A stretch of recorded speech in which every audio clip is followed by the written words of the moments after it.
Je vous propose de commencer la communauté télésanté. Donc, je tenais tout d'abord à vous remercier d'être aussi nombreux là à ce deuxième rendez-vous sur la communauté. Je rappelle que la communauté est une initiative qui a été lancée fin d'année dernière par le GRAD et elle vise vraiment à vous donner la parole, à donner la parole aux professionnels de santé sur des thématiques de télésanté. Vraiment, c'est une communauté qui veut faciliter le partage d'expériences et les échanges entre vous. Donc, n'hésitez pas à prendre la parole ou à poser des questions. On va dérouler le sommaire. Donc aujourd'hui, on aura 5 intervenants. Donc on aura le docteur Andrieux qui nous partagera son expérience sur la téléexpertise dans le service d'endocrinologie. Le docteur Beignet qui fait partie d'un réseau de dermatologues libéral. Les docteurs Sedlis, docteur Labarthe et madame Verlac du CHU de Toulouse qui nous partageront leur activité téléexpertise en gérontologie. Le docteur Brun du CH de Cahors et son activité en dermatologie. Et le docteur Chapman et madame Offray qui partageront leur expérience de la téléexpertise en gynécologie. Vous voyez, il y a quand même pas mal d'intervenants. Donc, je demanderai à chaque intervenant de respecter un temps de parole de 20 minutes, présentation et questions. Vous voyez, la dernière partie, il y aura un temps quand même dédié de discussion et d'échange. S'il y a encore des questions en suspens, on gardera un petit temps à la fin. Voilà, il y aura pas de problème pour les questions. Donc, je vous propose de commencer tout de suite avec le docteur Andrieux. Docteur Andrieux, je vous laisse la parole. Oui, bonsoir à tout le monde. Je vais donc vous présenter. C'est une grosse blague, comme tu dis. C'est quoi la blague? Je ne sais pas, il y a quelqu'un qui parle et c'est un peu compliqué. Vous m'entendez ou... C'est bon, vous pouvez y aller, le micro a été... D'accord. Donc, je vous présente en fait notre activité d'endocrinologie en télémédecine. Et pour vous montrer déjà l'évolution sur 3 ans. Je vais vous parler moi, de mon vécu de médecin endocrinologue. Et Frédéric Tobiena, qui est juste à côté de moi, qui a développé la télémédecine sur Béziers, pourra vraiment vous répondre aux questions très spécifiques auxquelles je ne saurais sûrement pas répondre. Alors, c'est pour vous montrer l'évolution de l'activité. Vous pouvez voir les chiffres de 2021, 467 actes, 2022, 852 actes, et nous sommes maintenant à 1195 actes de télémédecine avec 470 TLC et 725 TLE. Donc pour vous présenter notre unité, nous sommes 3,1 équivalents temps plein, praticiens hospitaliers, un effectif médical hors hospitalier qui est relativement très faible. Sur le Biterrois, sur Béziers actuellement, qui est une ville donc, de 75 000 habitants, vous avez simplement un libéral à mi-temps. Vous avez 2 libéraux ACD qui font chacun mi-temps. Nous avons un bassin de population qui est important, 300 000 personnes à peu près. Et comme vous savez, notre activité est surtout une activité de diabétologie, même si on fait beaucoup d'endocrino en TLC. Et vous savez que la population vieillit, qu'il y a de plus en plus diabétiques. Donc, surtout dans notre région, on a 15% de la population après 75 ans qui est diabétique. Donc, une masse, effectivement, de demandes de consultation qui est majeure. Donc, ce qui veut dire que nous avons des délais de rendez-vous en présentiel qui sont très longs et souvent inacceptables. Comment? Diapo suivant. Diapo suivant. Ah oui. C'est eux qui passent. Ah, c'est eux qui passent, d'accord. Donc, délai de rendez-vous très important. Par exemple, à mon niveau, c'est 8 mois pour les rendez-vous.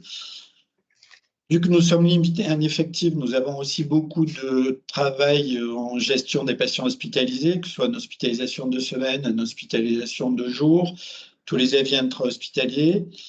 Nous avons aussi pas mal de difficultés à gérer, évidemment, tout ce qui concerne l'organisation d'extra-hospitaliers, notamment toutes les questions que posent les patients par mail, avec souvent donc, des impatiences parce qu'on ne répond pas assez vite, voire des fois de l'inquiétude quand on ne répond pas. Donc, la télémédecine nous a permis d'améliorer notre réactivité, en fait. Il faut savoir aussi que dans notre spécialité, on est centre initiateur de mise en place de pompes à insuline. Donc, on a un nombre de patients suivis par le centre qui est aux alentours de 250 actuellement. Donc, tous les 6 mois, vous savez qu'on a un minimum des comptes rendus de prestataires à analyser. Et la télémédecine nous a permis aussi de bien évoluer sur cette prise en charge des patients. Dans le prochain diapo, s'il vous plaît. C'est perdu. On passe. C'est à moi de passer. Non, ils l'ont passé. Ah, c'est la diapo d'avant. Diapo d'avant. Excusez-moi. Voilà. Donc, ce retard et cette réactivité qu'on a un peu trop lente en présentiel fait que pour un certain nombre de patients, c'est une perte de chance parce qu'on ne les prend pas assez précocement en place. C'est une perte de chance aussi pour tout ce qui est thérapeutique innovant dans notre spécialité. Notamment, vous avez entendu parler des boucles fermées pour la prise en charge du diabète de type 1. On répond des fois un peu trop tardivement. Ce retard de réactivité fait qu'il y aura un renoncement de certains patients aux soins. Nous sommes dans des pathologies chroniques anciennes, évolutives, et quand on ne fait pas face à la demande, souvent il y a une perte de patients. Cette non-réactivité fait qu'on va avoir un certain nombre de complications qui vont être accrues. Par exemple, la gestion d'une hypoglycémie, si on n'a pas pu éduquer correctement le patient, ça va aboutir à un passage aux urgences. Donc, on accroît effectivement un petit peu la mortalité de nos patients diabétiques en l'absence de télémédecine. La prochaine, s'il vous plaît. Alors, comment se passe la gestion concrète, effectivement, au niveau de l'hôpital? Donc, en tant que médecin, je n'ai qu'à donner une réponse médicale. C'est-à-dire tout l'aspect technique va être fait par Frédéric Tobiana et par une secrétaire dédiée à l'activité de télémédecine. Donc, il y a un guichet unique qui centralise toutes les demandes d'avis ou de visio. C'est un guichet qui est identique pour les patients et pour les professionnels requérants. Ça peut être des demandes téléphoniques ou des mails envoyés par des mails sécurisés. Cette gestion centralisée va nous permettre une gestion rapide des rendez-vous inscrits sur le planning.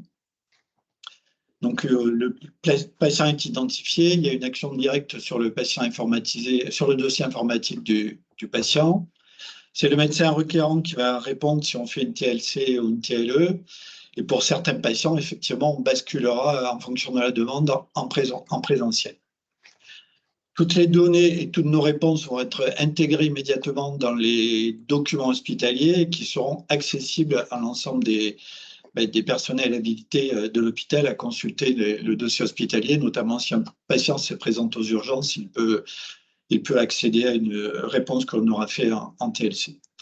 Donc, il y aura une facturation immédiate en lien aussi avec le logiciel de l'hôpital. La prochaine, s'il vous plaît. Donc, quel est l'avantage de ce guichet unique? C'est qu'on répond rapidement aux médecins requérants. Je pense que c'est un gain majeur, effectivement. Ce qui est intéressant, c'est de privilégier la TLE asynchrone, car effectivement, c'est beaucoup moins consommatrice de temps médical. La secrétaire et Frédéric nous ont fait remarquer que c'est important d'insister sur la formulation de la demande d'avis, effectivement, pour avoir une réponse la plus ciblée possible. Et ça nous permet aussi parfois d'organiser la prise en charge en amont. C'est-à-dire on fait une TLC et on décide si on programme secondairement un hôpital de jour, un séjour avec l'équipe d'éducation thérapeutique ou une hospitalisation de semaine. Donc ça fait gagner du temps. Quand vous avez un délai d'attente de 8 mois, des fois la réponse au bout de 8 mois, c'est de dire je fais hospitaliser le patient. Là, on donne une réponse dans les 24-48 heures pour décider si on pratique par exemple une hospitalisation. Donc, un gain de temps aussi pour le patient majeur à ce niveau-là. La prochaine diapo, s'il vous plaît. Alors, sur la qualité de travail, donc vous avez compris que ça nous aide beaucoup et grâce aussi à l'action du secrétariat et de notre collègue. Je vais prendre mon exemple personnel. Je m'occupe de mes parents très, très âgés et le choix a été de demander auprès de l'administration de Béziers, qui a été accepté, de passer en télétravail à domicile une demi-journée par semaine. Donc, je fais depuis le domicile de mes parents. Et l'hôpital a permis de développer ça de façon très correcte. C'est-à-dire que de mon domicile, j'accède au logiciel hospitalier, des accès sécurisés. J'ai un mode de dictée sécurisé aussi à domicile. Et lorsque j'arrive le lendemain matin, toutes les données sont transmises sur le Wi-Fi de l'hôpital. Donc, ça permet de gagner en termes de qualité de travail. Ça peut aussi permettre, ça ce sera à voir pour nous secondairement, d'étendre l'activité de télétravail aux téléconsultations si besoin. Ça permet d'avoir des horaires peut-être plus privilégiés pour des populations jeunes que l'on suit, des lycéens, des adultes jeunes. On peut faire des téléconsultations tardives, donc ça permet effectivement aussi d'être plus souple dans nos horaires, chose qu'on ne peut pas faire avec des secrétariats hospitaliers et avec des secrétariats classiques d'horaires de travail assez classiques. Donc, le télétravail me permet parfois de faire des consultes tardives avec certains patients. La prochaine, s'il vous plaît. Voilà, c'était la fin de ma présentation. Donc, pour vous expliquer l'endocrino, on fait de la thyroïde en téléconsultation, beaucoup de diabétologie aussi. Donc, c'est grâce au travail de l'équipe de Béziers, on a considérablement amélioré ce système-là de téléconsultation. Ça nous améliore au quotidien notre qualité de travail, notre qualité de prise en charge des patients. Très bien, merci beaucoup, docteur Andrieux. On va prendre quelques questions. Est-ce que quelqu'un a une question à poser par rapport à la présentation qui vient d'être faite? Il y a une question dans le chat, docteur Julier. Est-ce que vous voulez la poser en direct? Votre micro, je pense qu'il faut. Je suis endocrinologue aussi et du coup, je me demandais par quel système vous travaillez et est-ce que vous avez plusieurs systèmes de télémédecine, téléexpertise, téléconsultation? Écoute, je te dis bonjour, c'est Frédéric Tobiana qui va te répondre. Plusieurs systèmes, c'est-à-dire, vous voulez parler de quel type de système? Là, vous passez par Téléo, c'est ça? Non, on ne passe pas par Téléo. Je sais que c'est compliqué au niveau de la région puisque c'est une plateforme régionale, mais on avait débuté la téléconsultation bien en amont et donc on a continué le système que nous avions mis en place, c'est-à-dire que nous avons dissocié la visio du reste de la prise en charge en télémédecine. Donc, le guichet unique, comme il l'a présenté, ça permet d'avoir les demandes d'avis, que ce soit au téléphone ou par mail, et ensuite on organise soit une visio, soit un rendez-vous de téléexpertise avec le médecin, et on ne passe pas par une plateforme pour envoyer des documents. Donc, on n'utilise actuellement aucune plateforme, en fait. Et pour que ce soit sécurisé, ça passe par votre système informatique? Notre système informatique, et on l'espère suffisamment sécurisé, oui, bien sûr, puisque actuellement, ce qu'on a développé depuis le début de l'année, on avait un autre système de visioconférence avant qui était sécurisé puisque c'était celui des notaires. On avait LiveSize et on l'a remplacé par ce qu'on utilise aujourd'hui, c'est-à-dire Teams. Donc, voilà. Donc, c'est-à-dire qu'en fait, lorsqu'on fait de la visio avec des patients, c'est avec Teams qu'on le fait. Et on peut envoyer des liens patients qui permettent de mettre en place le médecin et le patient. Sinon, pour tout le reste, ça se passe sur notre DPI, sur notre dossier patient, en fait. Et le DPI, pardon, c'est ce qui va permettre la traçabilité, mais ça ne vous permet pas d'échanger avec le patient, si? Mais si, puisque c'est la secrétaire qui envoie les comptes rendus comme on enverrait un compte rendu présentiel. D'accord, ok. La secrétaire, elle prend les rendez-vous, le médecin dicte le compte rendu et les comptes rendus et les ordonnances sont envoyés via l'IFEN comme pour le présentiel. Donc, c'est le secrétariat qui envoie les dossiers aux patients. Ok, oui, bah, c'est ce qu'on fait nous aussi. Très bien, merci. Merci. Est-ce qu'il y a une autre question? Oui, dans le chat, je vois que Sophie, est-ce que ça vous permet de prendre en charge plus rapidement de nouveaux patients en termes de délai, combien de temps?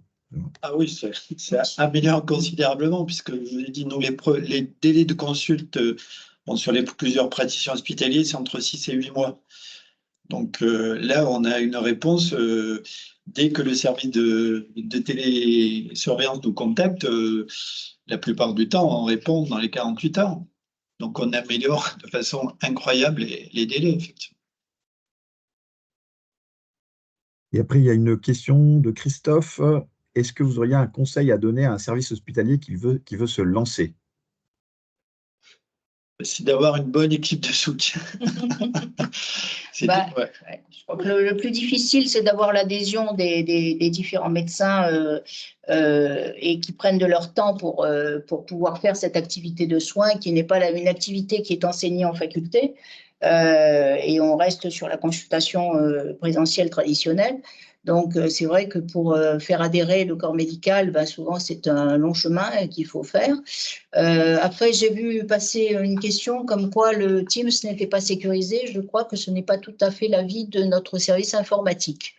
Voilà, donc je suis désolée, mais bon, au niveau de la sécurisation des échanges par Teams, je pense que la direction a pris attache au niveau de notre responsable informatique qui a pris aussi les différents éléments qui permettent de sécuriser les échanges. Voilà, donc je suis, moi je ne suis pas informaticienne. Cette décision a été prise par l'équipe informatique du centre hospitalier de Béziers. Et je ne pense pas qu'il se soit lancé dans ce type de proposition si la plateforme, le matériel de visioconférence Teams n'avait pas la sécurisation nécessaire aux échanges. Juste pour ajouter, je pense effectivement que leurs critères sont élevés sur l'hôpital, puisque moi, en tant que diabétologue, pour la télésurveillance des patients diabétiques, j'ai eu du mal à faire rentrer certaines bases de données. Donc, je pense que leur niveau comment dire, du risque est bien analysé par l'hôpital de Béziers, effectivement. Vérifier au niveau du grade, je vois encore la conversation concernant la sécurisation des données. Et honnêtement, si la personne qui s'appelle administratif veut bien me dire qui il est, je suis prête à lui faire communiquer avec notre secteur informatique parce que ça serait très grave qu'un hôpital de la taille de Béziers puisse et faire de la télémédecine sans avoir une sécurisation nécessaire des échanges.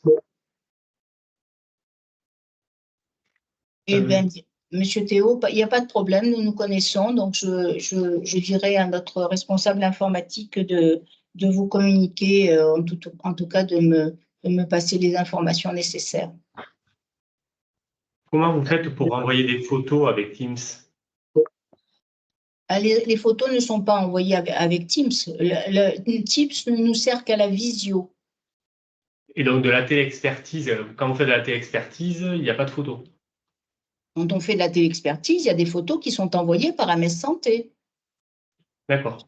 Au secrétariat de télémédecine. Et la secrétaire qui reçoit les différentes photos les intègre directement au dossier patient. Elle ne va pas les chercher sur une plateforme. Donc, tout passe par MS Santé. On a sécurisé le secrétariat de télémédecine associé à une adresse mail MS Santé. Donc, les infirmières nous l'envoient par MS Santé quand il y a des photos. Les médecins aussi, d'ailleurs, quand ils nous font des demandes. Et voilà, après, il peut y avoir des patients qui nous envoient qui utilisent des messageries non sécurisées. Mais pour l'instant, nous n'avons pas de messagerie citoyenne. Donc. Et donc grâce à ça, vous avez le remboursement? Oui, jusqu'à présent, oui, nous n'avons pas eu de problème au niveau de la prise en charge financière. Merci. On va peut-être continuer là, on a encore d'autres intervenants. On va enchaîner avec le second intervenant, le docteur Besnier. Je crois il est de nos locaux à Toulouse. Bonsoir. Merci pour l'invitation. Je vais pouvoir vous présenter le projet que l'on mène de mise en réseau des compétences des dermatolibéraux pour essayer de répondre un peu à la grosse problématique de l'accès aux soins. Je pense qu'on connaît tous dans toutes nos spécialités. Diapo suivante. Alors, très rapidement, l'accès aux soins en dermatologie devient de plus en plus compliqué. Vous l'avez tous constaté, je pense. En fait, on est de moins en moins nombreux. Actuellement, on est à peine 2700 en France. Peu d'internes sont formés. Et si l'on se fie aux statistiques que l'on a à notre disposition, on devrait revenir à l'état de 2022, pas avant 2041. Donc, on peut dire que le meilleur est devant nous. Et encore à considérer que 2022 était une bonne année. Sur la région Occitanie, on va perdre en effectif, en tenant compte des arrivées et des départs à la retraite, 18 dermatos d'ici 2029, avec pour les patients un souci vraiment d'accès aux soins important, un délai moyen qui est de presque 130 jours, et la moitié des gens qui renoncent à une prise en charge en dermato à cause de ces délais, de ces problématiques d'accès aux soins et d'éloignement par rapport à des cabinets ou des établissements de santé. Diapo suivante. On a pris l'initiative de créer un réseau sur Toulouse et qu'on espère élargir pour faciliter l'accès à la compétence de dermato pour les patients en faisant le choix de la téléexpertise et non pas de la téléconsultation pour passer un peu par le filtre du médecin traitant pour essayer un petit peu de cibler les demandes pour la dermatologie générale et également de proposer une solution d'accès aux biothérapies pour les dermatos de cabinet qui n'ont pas forcément accès à la prescription initiale puisqu'elle est hospitalière encore actuellement, alors qu'il y a des patients qui ont des pathologies inflammatoires sévères, éloignés des centres hospitaliers et qui ne peuvent pas facilement accéder à ce genre de thérapie, et en plus avec les délais qu'on connaît dans les hôpitaux. Diapositive suivante. Donc actuellement, TDO qui en l'état actuel existe depuis le 1er décembre, c'est tout récent. On a réussi à fédérer 17 dermatologues. Diapositive suivante. Au niveau répartition géographique des requérants, on a commencé TDO un petit peu discrètement. On n'a pas voulu communiquer tout de suite sur l'existence de TDO pour pas être submergé lors de la mise en route du réseau. Donc logiquement, comme la majorité des dermatos est de Toulouse, c'est la Haute-Garonne qui a principalement été demandeuse d'avis dermato. Et puis petit à petit, les départements limitrophes commencent à demander. Diapositive suivante. Au niveau démarche, on utilise l'outil OmniDoc, qui pour nous était le plus facile à manipuler puisque déjà pas mal intégré à nos logiciels métiers. Quand on se connecte sur OmniDoc, on va arriver sur une page de connexion avec un annuaire sur lequel on peut rechercher les réseaux ou les professionnels que l'on souhaite solliciter. Donc, on se met sur la page de TDO, on tombe sur ça, dermatologie générale, clique sur nouvelle demande, diapositive suivante. On peut identifier le patient de façon fiable en lisant la carte vitale directement au moment de la demande, diapositive suivante. Et renseigner par une observation clinique la demande en y joignant éventuellement toutes les pièces complémentaires, photos, compte rendu, bilan biologique à disposition pour appuyer la demande. On envoie, l'équipe de TDO reçoit la demande en temps réel et comme pour l'instant nous sommes 17, on arrive à répondre assez rapidement. Je crois que le délai moyen de réponse est de 2 heures. Diapositive suivante. Je vous ai mis un cas concret. Donc là, un patient qui habite dans le secteur de Valence-d'Agen avait consulté son médecin traitant pour une tâche près de l'aréole. La demande était assez bien faite avec une image clinique et une image de dermatoscopie qui est suffisamment qualitative pour permettre d'avoir une très forte suspicion de mélanome sur cette téléexpertise, donc de faciliter l'accès au dermato. Le patient a pu être pris en charge en 3 jours.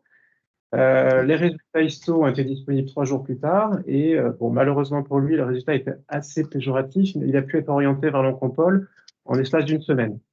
Sachant que sur le Tarn-et-Garonne, le délai de rendez-vous habituel, c'est 1 an. Diapositive suivante. Donc, nos projets, c'est d'apporter cette compétence sur l'ensemble des départements. Pour ça, on espère pouvoir fédérer d'autres dermatos. La difficulté qu'on a, c'est qu'on n'est pas tellement organisé, structuré en dermatolibéral. Donc, c'est déjà de faire connaître TDO, de pouvoir éventuellement se structurer avec un financement pérenne. Et pour ça, on envisage de déposer un dossier pour se structurer en ESS, en équipe de soins spécialisés, pour faciliter la coordination entre nous, la coordination avec les autres professionnels de santé, de faire éventuellement pour nous des e-staff en y associant, si c'est possible, les hospitaliers pour les cas difficiles. Sur la région Bretagne, il y a un réseau qui s'appelle OncoBraze, qui est orienté en oncodermatologie avec des RCP de première ligne qui pourraient éventuellement décharger les services des hôpitaux. Et on peut aussi, dans notre projet, envisager de proposer des formations aux soignants de première ligne en associant à cette démarche notre association de formation professionnelle, la MPDV, pour aider à optimiser l'utilisation de l'outil, que ce soit Omnidoc ou un autre. Photographie, parce que ça paraît idiot, mais les photos sont très souvent de qualité médiocre, ce qui est pour rendre un avis efficace. Le maniement du dermatoscope, pourquoi pas, et éventuellement intégrer aussi des outils d'IA dans la démarche des diagnostics. On peut par exemple imaginer de former des IPA, des infirmiers en pratique avancée, au dépistage des cancers cutanés, formation clinique assez simple et éventuellement l'acquisition d'images qui pourraient être étayées par l'intelligence artificielle avant une soumission téléexpertise.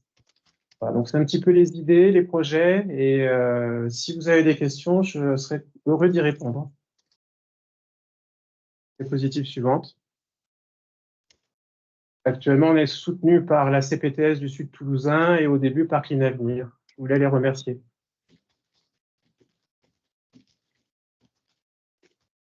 Très bien, merci beaucoup. On va prendre quelques questions.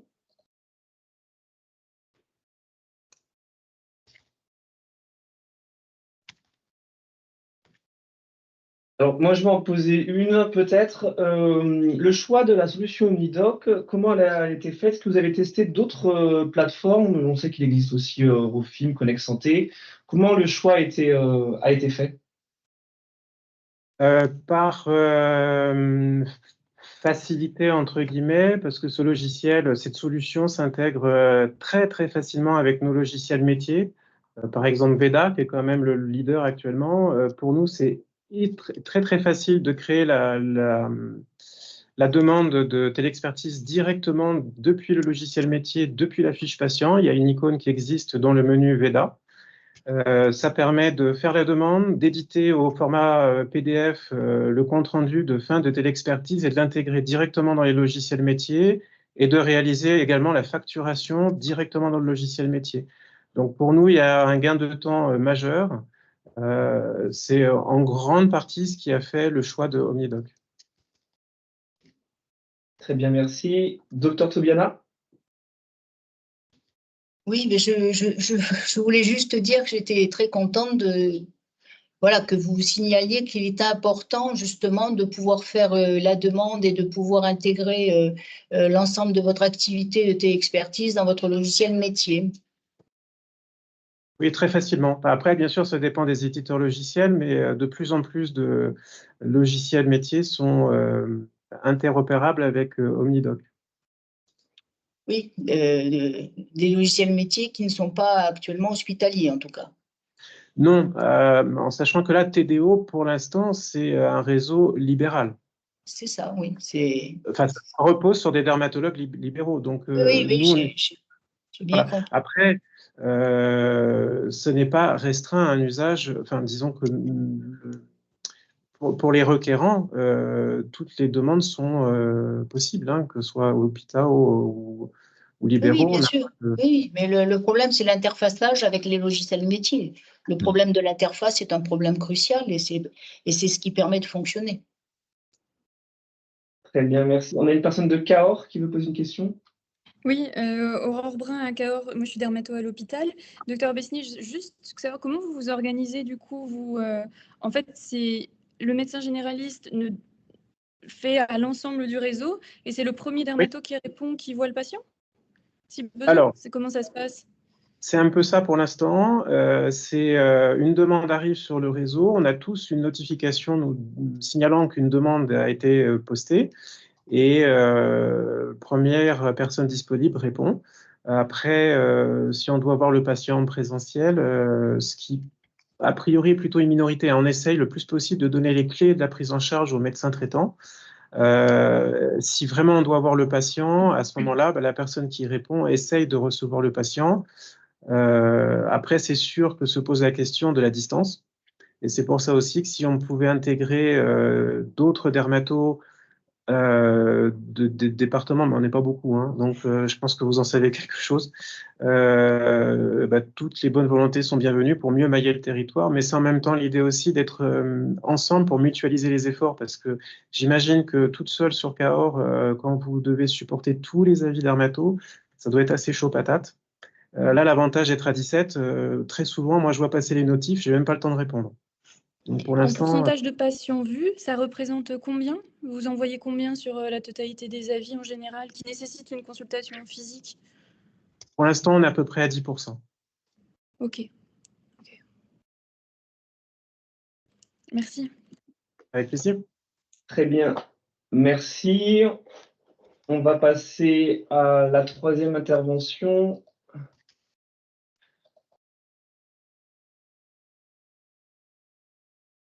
Donc le CHU toulousain avec le docteur Sedlise, le docteur Labarthe et Madame Verlac.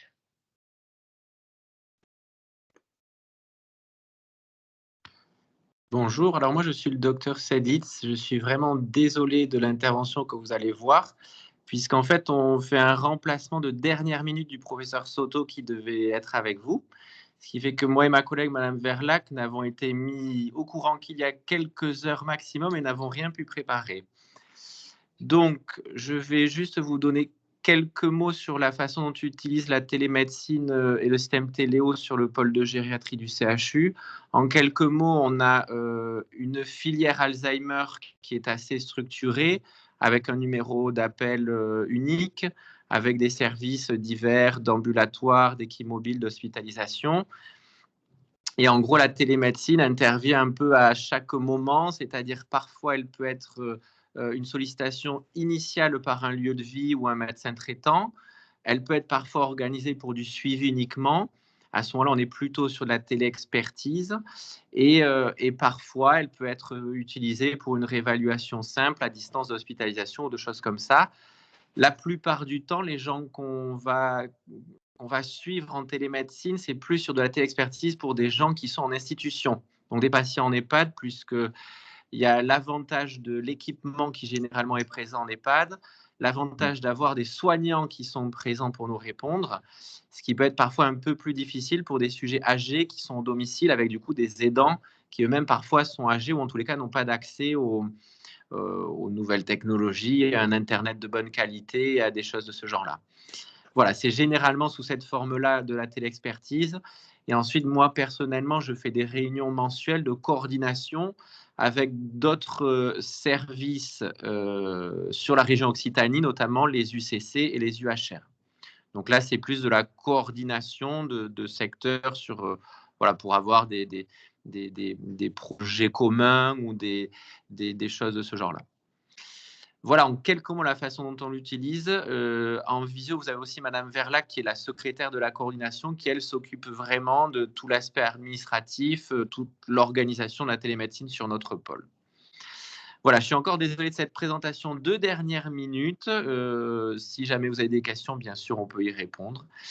Voilà. Merci à vous en tout cas d'avoir accepté d'intervenir à la dernière minute. En tout cas, vous excusez pas surtout, c'est merci d'avoir pu vous libérer pour venir ce soir. Il y a une question du docteur Tobiana. Oui, je voudrais savoir, vous dites que vous faites de la téléexpertise avec les EHPAD, c'est-à-dire qu'il n'y a pas de patient au moment où vous êtes en visio ou c'est une téléexpertise synchrone? Je ne comprends pas. Alors, en fait, il y a deux façons de faire. Soit sur une téléconsultation en présentiel du patient, ce qui peut être utile pour un patient jamais vu. La difficulté de nos patients âgés, surtout pour ceux qui vivent en institution, qui du coup souvent peuvent avoir des troubles cognitifs ou des troubles fonctionnels, c'est que parfois en fait la consultation se résume à un entretien avec les équipes pour savoir comment ça se passe, qu'est-ce qui se passe, quels sont les problèmes. Et donc à ce moment-là, ça peut arriver que le patient soit ne soit pas là tout du long, soit là au début et ensuite quitte la salle pour transformer en une vraie téléexpertise qui sera uniquement un entretien avec les soignants, avec les aidants pour savoir comment ça se passe, qu'est-ce qui se passe, quels sont les problèmes, notamment quand on parle des complications comportementales des maladies neurologiques. Donc là, on bascule sur une téléexpertise uniquement avec les soignants. Mais c'est sûr que ça ne peut pas être on ne peut pas faire ça pour un patient non connu. Ce que je veux dire, c'est que ça ne peut être adapté, par exemple, que pour un suivi. Je donne un exemple d'un patient hospitalisé qui quitte l'hôpital, qui retourne en EHPAD. Faire une réévaluation un mois après la sortie sous forme d'une téléexpertise avec l'équipe soignante peut être utile. Plus compliqué si le sujet n'est pas connu, évidemment. C'est vrai que, bon, après, les patients peuvent être aussi, enfin, je vois l'expérience de nos gériatres qui utilisent beaucoup la téléconsultation avec les EHPAD, justement, où le patient est souvent présent et en plus, il y a l'équipe, justement, Tout pour à fait. permettre d'évaluer. Donc, c'est vrai qu'ils Tout font est adapté au sujet. Tout est Mais adapté au sujet, à la situation. même pour des premières fois, parce que le gros problème, c'est effectivement d'avoir des avis rapides pour des personnes qu'ils ne connaissent pas et où il faut créer des dossiers. Donc, c'est vrai qu'ils ne les font pas forcément déplacer en présentiel. Tout à fait, c'est exactement ce que je dis. C'est vraiment éviter les déplacements néfastes, voir le patient si ça lui est utile, voir l'équipe soignante dans tous les cas et ne pas forcément faire revenir le patient à chaque fois si ça lui est néfaste. Non, je parlais des premières fois, c'est-à-dire des découvertes de patients. Bien sûr. Mais tout à fait, mais je ne dis pas le contraire. Est-ce que, Madame Verlac, est-ce que vous voulez expliquer peut-être, en complément de cet exposé, Dr Sedlitz, comment vous avez organisé la réception des demandes, enfin, ce travail que vous faites? Oui, tout à fait. Excusez-moi, bonjour, je me présente. Donc, je suis la secrétaire de l'assistante de télémédecine sur le pôle de gériatrie au CHU Toulouse et j'ai retrouvé un peu l'organisation lors du premier témoignage à Béziers. En fait, nous utilisons, nous, le système Téléo, mais également Teams et la messagerie sécurisée. Comme le disait le docteur Sadlis, en gériatrie, on fait beaucoup de téléexpertises de patients que l'on connaît, mais également de patients non connus. Et là, j'interviens parce que là, évidemment, il faut créer donc le dossier patient. Il faut avoir récupéré les papiers administratifs et tous les documents que l'on peut récupérer pour aider à la téléconsultation ou la téléexpertise. Sur le pôle de gériatrie, la grande partie, c'est la filière comportementale, mais il y a également depuis peu le suivi des patients qui passent aux urgences. Et là, on fait des téléexpertises post-urgence. Il y a également des patients chuteurs. On fait également le suivi de ces patients. Il y a aussi tout ce qui est suivi au niveau de la consultation présentielle. Lorsque le patient est venu une première fois, on fait des suivis après en téléconsultation, en téléexpertise à la demande du médecin et à l'accord évidemment du médecin traitant et du patient. Nous avons également du suivi en rhumatologie dans notre filière. Lorsque le patient est passé à un hôpital de jour HTPSSR, nous faisons également le suivi à 2 mois, voire 4 mois, et nous le faisons revenir après un hôpital de jour. Voilà, c'est donc la télémédecine en fait en gériatrie a permis de libérer autant de places que possible, soit en hospitalisation, soit en hôpital de jour, soit en consultation. Donc c'est un plus qu'on a vu depuis quelques années. Et concernant les téléexpertises, on a fait à peu près, cette année, on n'était pas loin des 3000 téléexpertises. Voilà, sur le pôle de gériatrie. Les moyens qu'on utilise pour la filière comportementale, notamment, c'est un appel téléphonique du médecin traitant ou du médecin ou de l'équipe de l'EHPAD, mais également des infirmières qui rentrent en jeu. Nous avons des infirmières de pratique avancée qui également réalisent les téléexpertises et les téléconsultations à l'appui, les téléexpertises à l'appui du médecin. Et nous avons également toute une équipe qui est en train de se mettre en place pour pouvoir justement gérer toutes les téléexpertises de la filière comportementale parce que évidemment c'est une filière qui commence à prendre de l'ampleur et à aider énormément les médecins de ville. Voilà. Je pense que je n'ai rien oublié si vous avez des questions.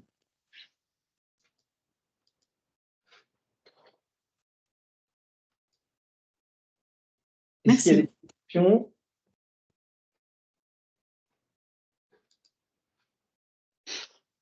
Bon, merci beaucoup. S'il n'y a pas d'autres questions, on va passer à l'intervention suivante. Le docteur Brun du CH Cahors. Oui, je suis bien là. Vous pouvez passer. Alors moi, je vous présente du coup comment on a mis en place la téléexpertise en dermatologie au centre hospitalier à Cahors, qui après a fait suite quand même à l'ouverture sur d'autres services. Je ne reviens pas sur l'offre de dermatologie qui est comme toutes sont les spécialités médecins généralistes qu'a très bien dit docteur Besnier. Nous, surtout le Lot, il y a donc moi qui suis temps plein à l'hôpital, il y a Serge Boulinguet qui vient une fois par mois à Toulouse et Dr Durbis qui est en plein, qui est la seule libérale de Cahors. Alors c'est vrai qu'il y a une demande énorme. Vous pouvez passer à l'autre diapo. En fait, le but de la téléexpertise, c'est qu'on se retrouvait noyé sur des appels, devoir interrompre la consultation, des mails, et tout ça, c'était toute une activité souterraine qui n'était pas sécurisée, pas tracée, pas valorisée, et difficile, et ça tendait tout le monde. Donc voilà, pour toutes ces raisons, on a voulu mettre en place la téléexpertise.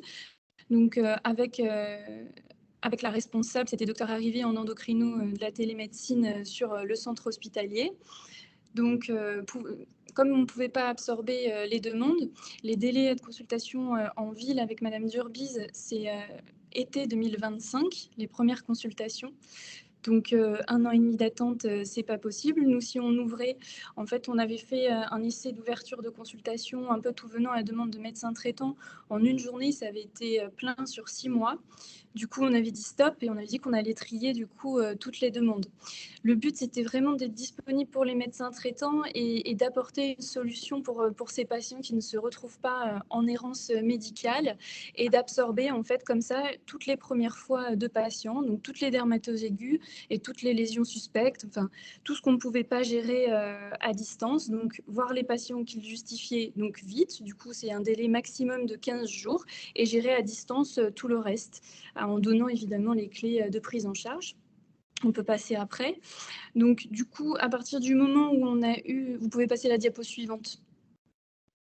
Où on a eu l'envie la vraie volonté de mettre en place la téléexpertise avec docteur Arrivi et le responsable informatique. On a fait, pas vraiment une appel d'offres, mais enfin bon, on a appelé les responsables de 3 plateformes de téléexpertise, dont Omnidoc, Rofim, et j'ai plus le nom en tête de la 3e.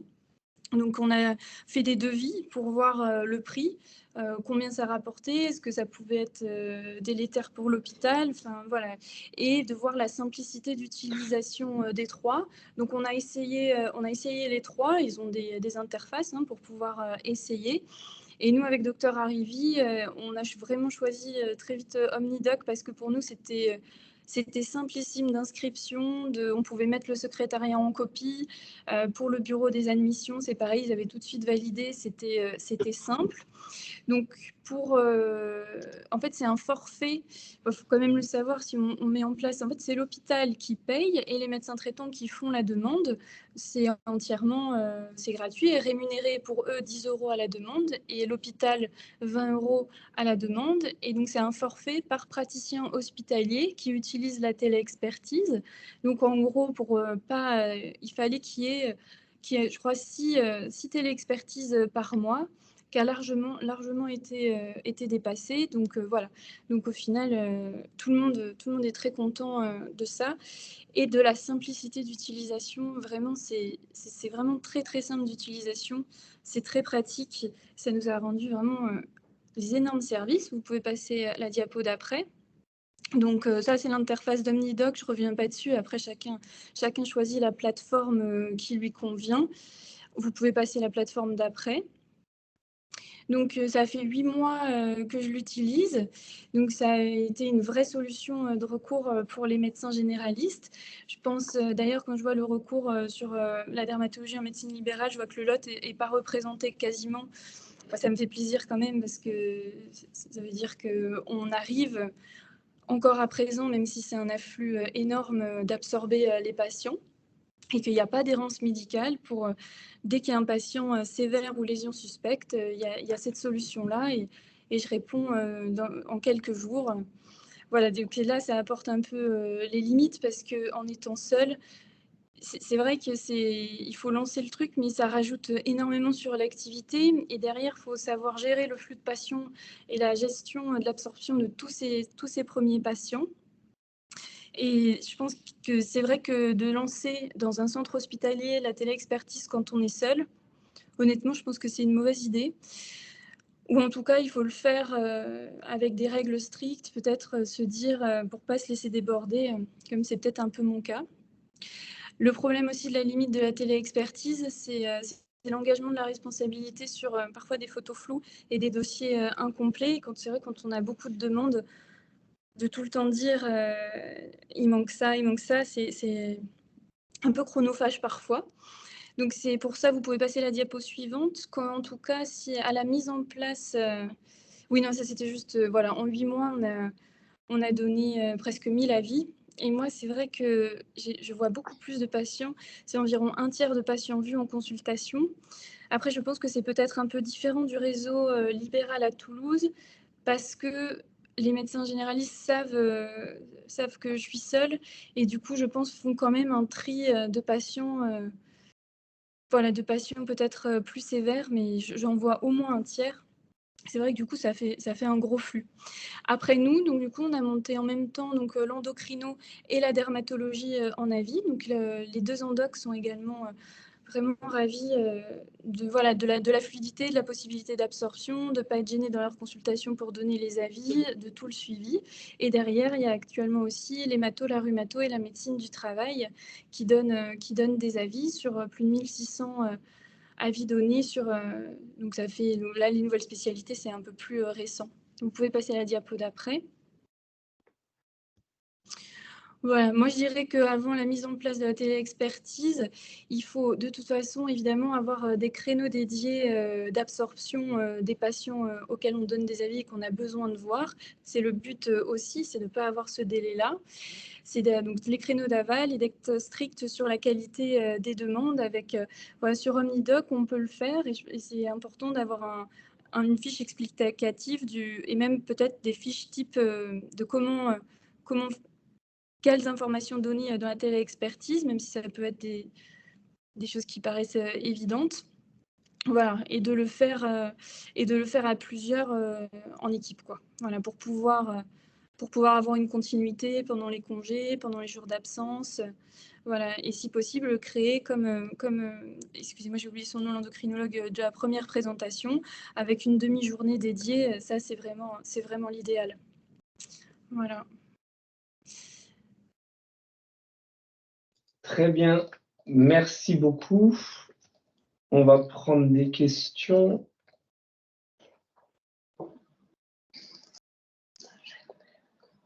Alors, par ordre, nous avons Monsieur Dareil.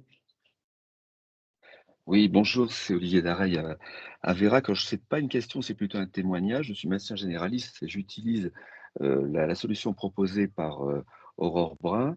C'est vrai que la téléconsultation, la téléexpertise, pardon, de proximité a cet avantage, c'est que lorsqu'un de mes patients a besoin de voir le dermatologue et qu'après le filtre mon premier filtre, c'est-à-dire qu'on a expliqué ce qu'il fallait faire, comment il fallait faire les photos et à quel moment je dois envoyer l'avis, la réponse est très rapide. Et s'il y a besoin de faire une demi-heure pour aller à Cahors, c'est quand même plus facile que s'il fallait 1h30 pour aller à Toulouse.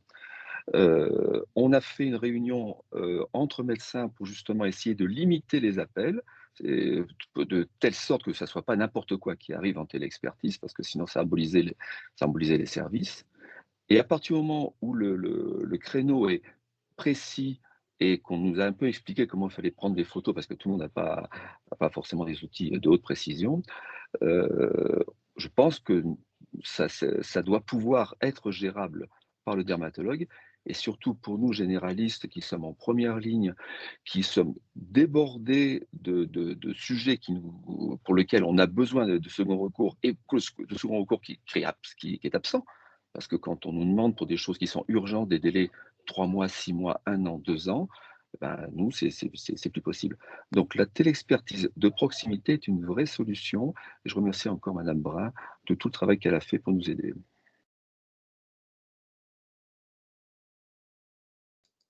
Merci. Il y a une question, docteur Beignet.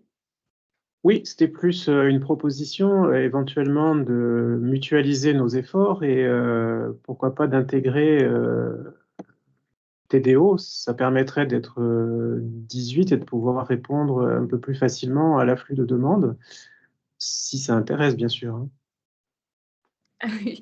En fait, c'est que ce qui est difficile c'est-à-dire que, par exemple, les patients du lot, s'ils doivent être vus, j'aime bien avoir donné l'avis et que si je dois avoir un avis pour lequel j'ai donné le voir moi. Je pense que vous, c'est pareil. C'est-à-dire que quand vous donnez un avis et que vous avez besoin de voir le patient, vous l'adressez à vous-même, je pense.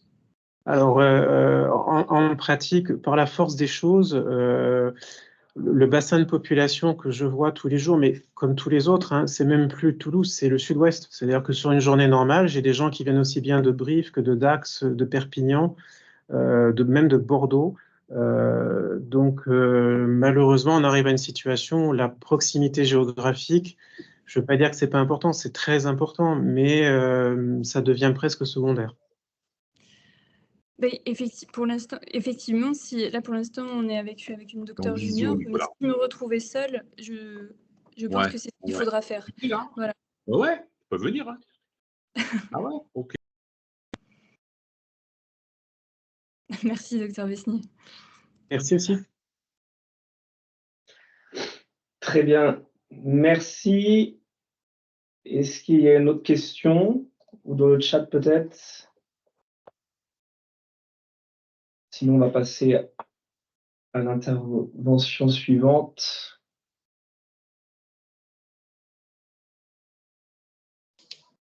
Le docteur Chapman et Madame Offray. Il y a Madame docteur Tobiana.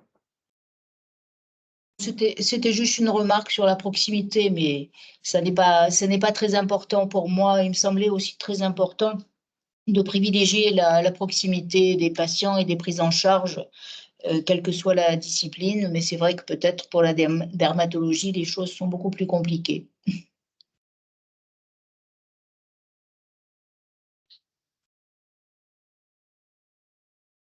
Merci. On va passer à l'intervention du docteur Chapman. Oh, oui, bonsoir, vous nous entendez? Oui, très bien. Oh oui, bonsoir, non. Sandrine Offray, donc je représente le docteur Stenbach qui n'a pas pu être présent ce soir. Moi, je suis à la coordination des secrétariats médicaux et en même temps, je travaille sur le dossier patient informatisé et je suis accompagnée par le docteur Chapman, donc gynécologue. Donc, Madame Offray va vous faire la présentation et je donnerai le côté pratique. Voilà. Donc, nous, on vous fait un constat et un retour d'expérience sur le déploiement donc, de la téléexpertise au CHIC.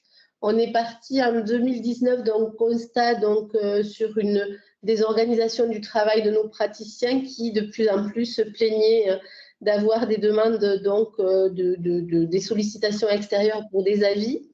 Le volume donc de ces demandes avait été un petit peu évalué, par exemple sur les maladies infectieuses à 1,02 ETP, donc qui engendrait de la désorganisation au niveau de leur travail. C'était une activité qui était sans identification, qui n'était pas compensée, et ces sollicitations directes donc demandaient des réponses synchrones, ce qui effectivement faisait perdre beaucoup de temps à nos praticiens. Un autre constat avait été fait, donc c'était un manque de traçabilité concernant l'identité du patient qui n'était soit pas confirmée, soit parfois même pas demandée. Pas de traçabilité donc dans notre DPI, donc pas d'objet de la demande, pas d'informations fournies et surtout pas de réponse, donc sur nos dossiers patients. Le patient n'était d'ailleurs pas forcément nécessairement connu de l'équipe et on a pu avoir l'expérience malheureuse d'un accident médicamenteux donc dans le département qui a été médiatisé et qui a nécessité qu'on s'interroge largement sur les besoins de traçabilité.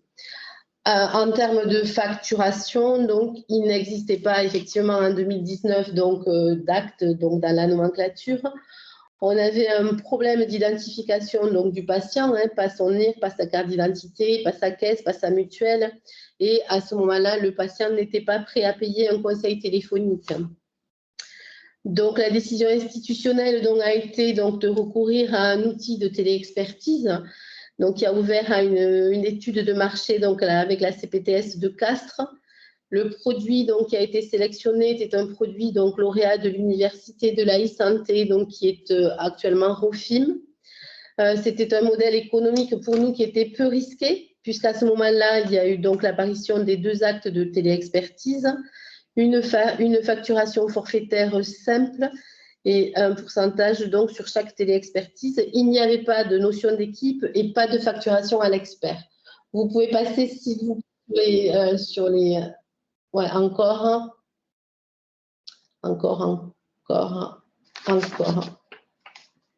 Et encore. Voilà, la mise en œuvre donc a été donc cet outil web donc un hébergement HDS totalement donc dissocié du système d'information et sans interopérabilité. La question a été donc comment reconstituer le parcours patient, la création d'identité, l'admission, la saisie des actes et la traçabilité au dossier. Donc toutes ces difficultés donc concernant donc le parcours patient donc a été l'éditeur nous a fait une réponse donc en dédiant donc des pages qui contenaient les informations nécessaires. Et ensuite, donc, la question a été comment faire donc, une information vers les partenaires requérants. Pardon. Donc, c'est également l'éditeur qui a réalisé cette information. En intra, donc, nous avons fait une communication institutionnelle et ensuite, donc, l'information est passée de pair à pair. Les difficultés en interne ont été l'appropriation de l'outil qui, au départ, a été vu comme une charge supplémentaire et qui a dû mener aussi vers une réflexion sur les organisations d'équipe. Donc, ça a été géré directement par les équipes. Pour certains, ça a été, par exemple, un tour de rôle à la semaine, donc pour prendre les téléexpertises donc, par spécialité. Aujourd'hui, donc, le bilan à ce jour en 2024, c'est globalement un volume de téléexpertise qui a environ de 30 téléexpertises par mois.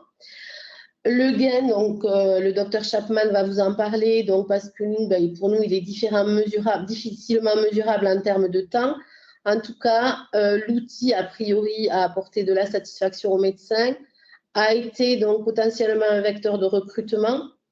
Il nous a permis de pouvoir partager donc, des photos et l'édition d'un compte rendu dans l'outil que nous avons pu donc, ensuite donc, tracer dans notre DPI. Et également assurer la facturation dans notre DPI.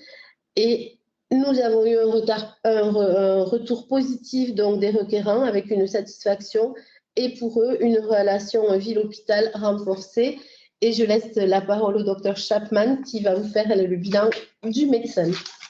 Donc, moi, comme Madame Foucault disait, je suis gynécologue. Donc, nous, on est surtout sollicités par les sages-femmes et les généralistes également qui avaient des difficultés à nous joindre directement par téléphone. On a une personne qui est de garde sur place, mais qui gère les urgences, et donc qui ne devait pas forcément nous déranger à ce numéro-là, mais qui avait besoin de réponses parfois rapides sur des patientes en cours de grossesse ou autres.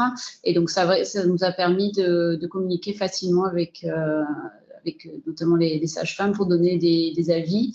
C'est vrai que ce qui était intéressant, c'était que ça permettait d'envoyer la demande à plusieurs personnes de l'équipe en même temps, et c'était le premier qui était disponible qui répondait. Donc, c'est vrai que nous, on est une équipe de 8, donc il y avait toujours quelqu'un quand même qui était… on n'a pas fait organisation par semaine, c'était plutôt celui qui était disponible en premier, mais ça permet de répondre assez facilement. Après, c'est vrai que j'ai entendu qu'il y avait des gens effectivement qui disaient que c'est intéressant de s'organiser avec des plages dédiées pour répondre à ce genre de choses. Effectivement, ça va peut-être bien. Mais nous, on était globalement contents de l'outil, qui est un peu plus difficile d'utilisation actuellement, mais sur le principe, en tout cas, ça nous a apporté. Alors, sur l'outil, nous allons passer aussi également dans quelques semaines sur OmniDoc. Voilà. C'est terminé pour nous. Si vous avez des questions. Est-ce qu'il y a des questions?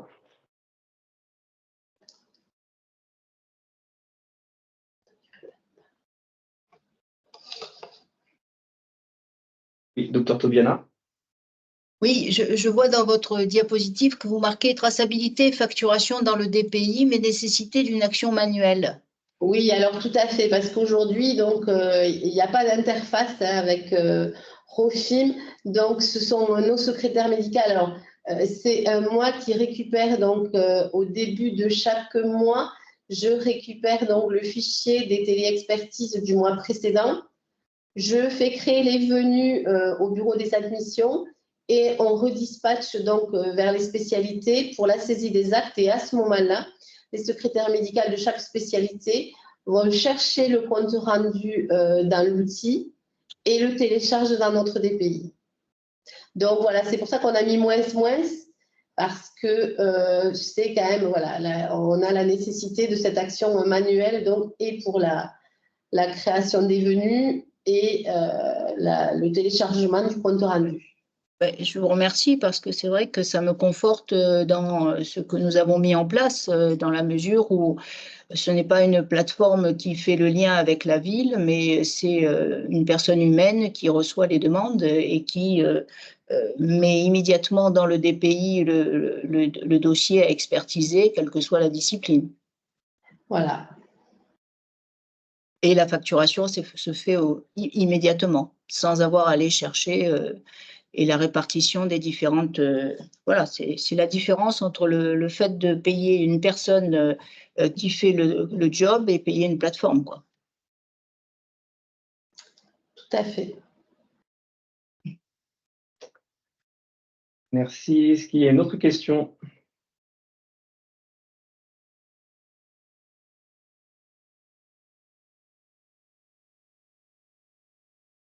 Très bien. On va passer peut-être à la dernière partie, plus discussion et échange.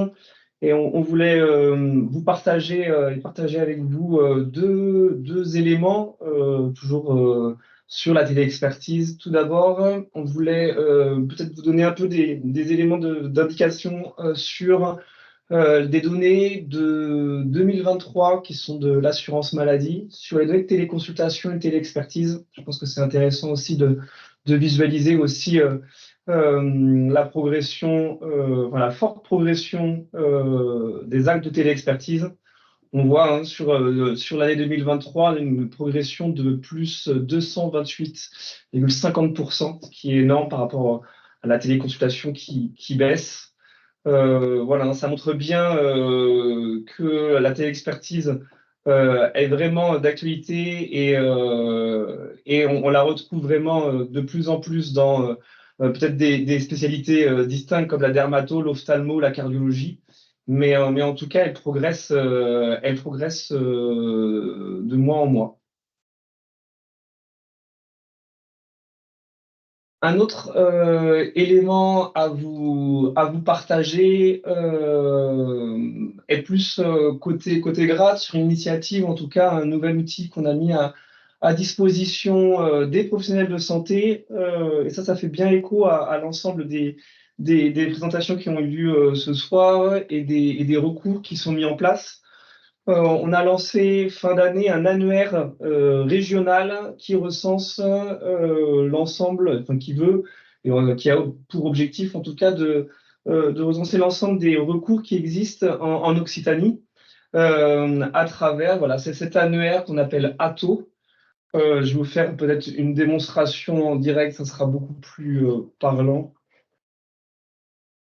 Je l'ai juste là.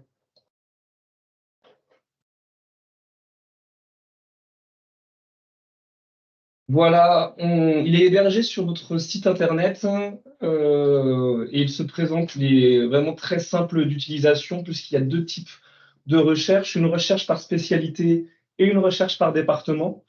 Donc on retrouve la liste des différentes spécialités. Côté département, évidemment, on a les différents départements et pour chaque département, on va retrouver un lien vers le recours en place et l'outil qui est utilisé. Alors, c'est un outil qui se veut vraiment, qui n'a pas vocation à reprendre l'exhaustivité de la description de l'offre de téléexpertise. Là, typiquement, j'ai pris l'exemple du CHU de Nîmes. On reprend et le lien vers l'outil qui est utilisé par le CHU de Nîmes pour voilà, donner ses avis. Et donc ici, la plateforme OmniDoc. Et donc l'annuaire met juste un lien vers la page OmniDoc du CHU de Nîmes. Voilà. Et ensuite, voilà, le requérant, la plateforme prend la suite. Et donc l'annuaire s'arrête ici. Voilà, et donc on a mis également en place deux formulaires pour les structures qui ont un recours et qui souhaitent apparaître dans cet annuaire. On a mis en place des formulaires pour pouvoir voilà, être répertoriés. Donc n'hésitez pas, si vous souhaitez être répertorié dans cet annuaire, à compléter le formulaire et nos équipes pourront répertorier votre recours. Alors, je ne sais pas si vous avez d'autres questions. Ah, peut-être une dernière information. On va vous mettre en commentaire un petit questionnaire, un questionnaire de satisfaction. Si vous pouvez prendre 2 minutes pour y répondre. Voilà, je viens de le mettre dans la conversation. Si vous pouvez le compléter, ça nous aide à trouver les thématiques qui vous intéressent le plus et la bonne modalité d'organisation des prochaines sessions. Voilà. Il y avait une question juste avant que tu envoies le lien forme. Oui, il y a une question. Avez-vous des données sur les téléconsultations assistées par infirmières? Donc, alors, là, c'est peut-être une perche pour une thématique future.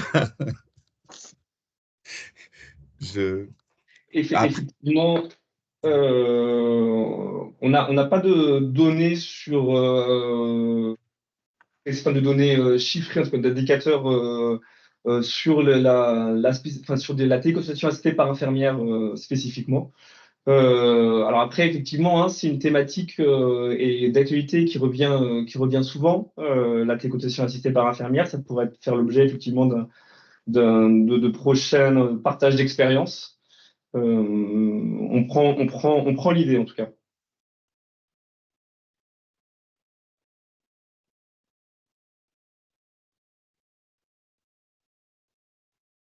Oui, ça pourrait tout à fait, Domoplay pourrait être un témoin tout à fait éminent sur ce type de thématique-là, c'est très certainement. Tout à fait. Après, oui. Il y a une question. Lusigné. Oui. Oui, bonjour. Je voulais savoir pour du coup, pour être répertorié sur pour une structure, c'est plus une structure qui va faire de la télésanté, justement de la télémédecine, ou simplement pour dire qu'on on existe et justement pouvoir avoir accès à toutes ces possibilités de télésanté pour la population qu'on a sur la structure.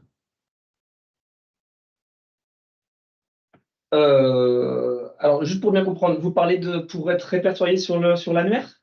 Oui. Alors, effectivement, hein, l'annuaire a vraiment pour vocation à répertorier les recours qui sont déjà en place, donc qui sont déjà construits et qui font déjà l'objet voilà, d'une organisation en place.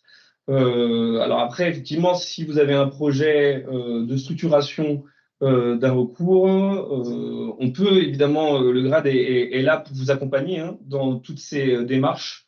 Et une fois que votre recours sera en place et construit, on pourra vous répertorier dans l'annuaire, évidemment, sans souci. D'accord. Et j'avais une deuxième question pour l'annuaire, justement. Est-ce qu'on peut le communiquer, justement, nous, donc, on travaille avec des jeunes en situation de polyhandicap, de pouvoir justement informer sur les différents professionnels qui pourraient être en télésanté quand ils ont justement des difficultés de prendre des rendez-vous avec les délais. Alors, ça, c'est un annuaire de téléexpertise. Donc, il s'adresse aux requérants, notamment, pour qu'ils puissent identifier les recours qui sont disponibles au sein de leur territoire. Donc, requérants, j'entends des professionnels de santé qui sont habilités à faire des demandes d'avis. Donc, on retrouve évidemment les médecins, les sages-femmes, mais aussi les infirmières, les IPA, mais c'est quand même c'est limité quand même à certains professionnels de santé et ça s'adresse vraiment à aux professionnels de santé qui sont habilités à être requérants et à faire des demandes d'avis. Parce que par exemple, nous, on utilise Cicat Occitanie, Domoplay aussi, et c'est des choses où du coup, on va informer les familles, mais c'était pour justement étendre, vu qu'il y a d'autres secteurs, est-ce que voilà, on peut proposer quand il y a des difficultés? Alors, si vous êtes requérant et professionnel Oui, habilité pour les médecins, on a des pour les médecins et médecins, oui, infirmiers sur la structure. oui, c'est ouvert, voilà. En fait, le but vraiment de l'annuaire, c'est de répertorier dans un seul et même endroit, dans un seul et même outil, l'ensemble des recours, peu importe le dispositif ou l'outil utilisé, le requérant aura le choix, voilà, et pourra visualiser en un coup d'œil l'ensemble des recours qui sont disponibles. Donc, bien sûr, ça s'adresse à n'importe quel requérant qui a besoin d'un avis. Mais ça sera le requérant du coup qui fera la demande et non pas la personne. C'est le requérant qui fait la demande. En général, lorsqu'un recours passe par une plateforme, la plateforme, par exemple, va demander au requérant de s'authentifier. Et pour s'authentifier, il y a tout un process pour être sûr qu'il soit vraiment habilité à faire une demande. Donc, tout le monde ne peut pas faire une demande sur une plateforme. Voilà. D'accord, merci. Pour faire un commentaire sur la réponse de David, dans le cas particulier donc, de Cicat Occitanie, la spécificité est liée au fait que c'est un article 51. Donc, ce n'est pas seulement une plateforme de téléconsultation, c'est une plateforme c'est un dossier médical, un vrai dossier médical. Et donc, c'est ça qui justifie qu'il y a un formalisme un peu plus important que sur une plateforme de téléconsultation classique. D'accord, merci. Merci Pierre. Docteur Tobiana? Oui, je suis contente d'entendre parler de nouveau de l'annuaire parce que c'est un travail qu'on avait initié il y a déjà plusieurs mois, voire plus d'1 an, pour lequel Madame Cabane devait nous recontacter sur la mise en route de cet annuaire. Et c'est vrai que je pense que les choses ont dû prendre du retard puisque je n'ai pas été recontactée à ce sujet. Je ne sais pas, enfin, on n'a pas eu d'informations particulières sur le fait qu'on devait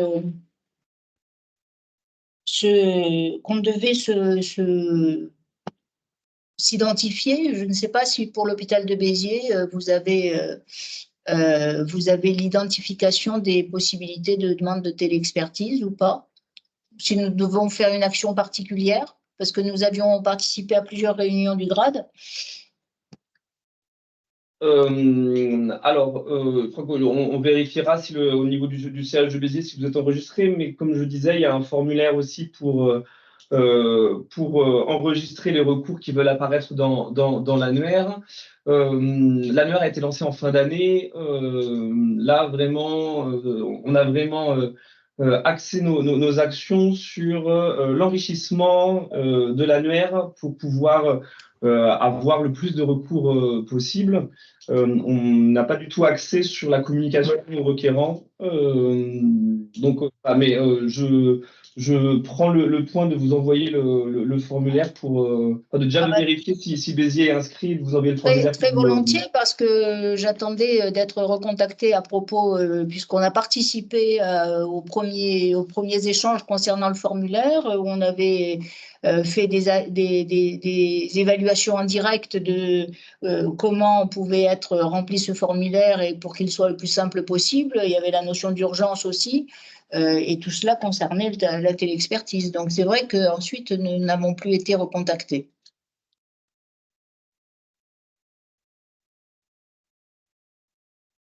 Très bien.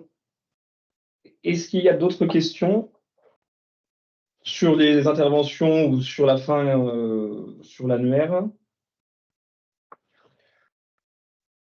Moi, je voulais peut-être ajouter un commentaire par rapport à une intervention précédente, là, une question sur est-ce que on peut trouver nos ressources, est-ce que les familles peuvent trouver des ressources, est-ce que Atto est destiné que aux professionnels, que aux familles. Donc, c'est un outil pour professionnels, mais je voulais quand même dire que vu les chiffres de diffusion de la télésanté qu'on a montré de l'assurance maladie, la pratique, notamment de la téléconsultation, elle est quand même très diffusée aujourd'hui. Il y a un tiers des médecins qui font au moins une téléconsultation par an. Et donc, il faut que les familles de personnes en situation de handicap, par exemple, elles pensent également à parler de ce type de modalité de consultation.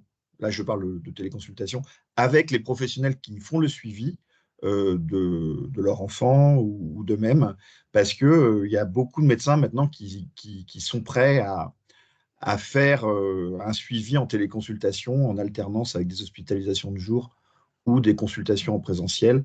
Et c'est une modalité qui est maintenant bien maîtrisée par beaucoup de professionnels. Donc, il faut y penser. Des fois, c'est juste parce qu'on n'y pense pas qu'on ne le fait pas. Merci pour ça, Xavier. S'il n'y a pas d'autres questions, je pense qu'on va pouvoir clôturer cette rencontre. Merci aux intervenants pour leur présentation. On va envoyer la présentation, enfin le support suite à cette réunion.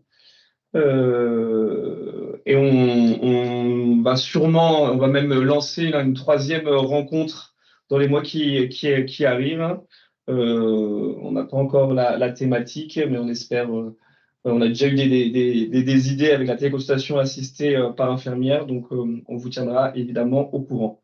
Merci à tous. Donc, je permets aussi de rajouter qu'on vous a envoyé le Forms c'est un questionnaire de satisfaction, mais ça nous permet aussi de préparer les sujets, les thèmes de la communauté télésanté, qui est vraiment un lieu d'échange pour vous entre professionnels. Donc, pour nous, c'est assez important d'avoir vos réponses, vos retours pour qu'on puisse être au plus proche de vos besoins aussi.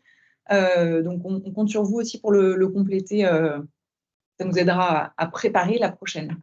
Merci à tous, en tout cas, d'avoir participé et merci aux intervenants d'avoir pris le temps de préparer leur intervention. Et, oui. Un grand merci à nos intervenants. C'était vraiment passionnant. Merci, bonne soirée. Merci beaucoup, au revoir. Merci beaucoup, au revoir. Bonsoir. Bonsoir.